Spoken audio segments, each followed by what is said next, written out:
En septembre 2022, après le décès de la reine Elisabeth II, William est devenu prince de Galles et son épouse Kate Middleton, connue jusqu'ici comme duchesse de Cambridge, est devenue princesse de Galles. Pour la reine Camilla, cela n'a pas été aussi simple.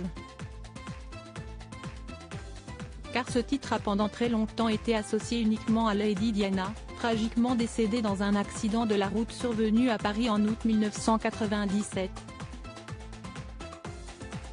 Ainsi quand elle a épousé le prince Charles à la mairie de Windsor, en 2005, celle que beaucoup appelaient encore Camilla Parker Bowles, du nom de son précédent mari, a pris le deuxième titre le plus élevé de son époux et est ainsi devenue duchesse de Cornouailles.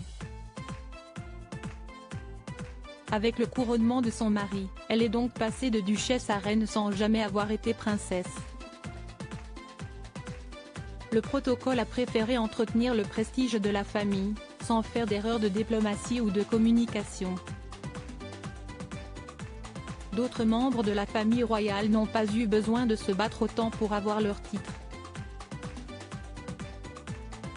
Les descendantes directes du monarque bénéficient du titre de princesse. Cela a été le cas pour les filles du prince Andrew, les princesses Béatrice et Eugénie, ou pour la princesse Anne. Un droit du sang d'une certaine façon. En revanche, pour les femmes intégrant la famille en se mariant avec un prince, celle-ci beaucoup moins est vide. Prendre le titre de leur mari relève de la courtoisie. Par exemple, certains spécialistes estiment que pour désigner Kate Middleton, la formulation princesse William de Galles serait la moins incorrecte.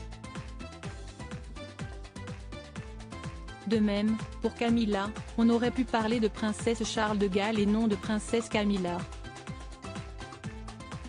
Cela aurait respecté le protocole, mais le public et les enfants de Diana n'étaient peut-être pas prêts. Reine Camilla, découvrez les membres de sa garde rapprochée. Des tensions entre Harry et Camilla.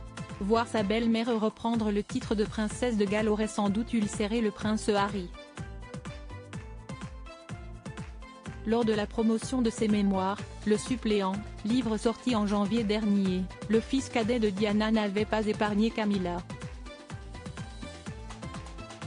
Il avait présenté l'épouse de Charles III comme dangereuse.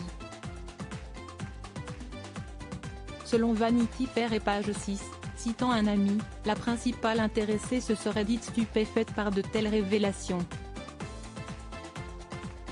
Le prince Harry et la reine Camilla se retrouveront le 6 mai puisque le plus jeune fils du roi devrait bien être présent au couronnement. Article écrit en collaboration avec 6 Médias Crédit Photo, agence.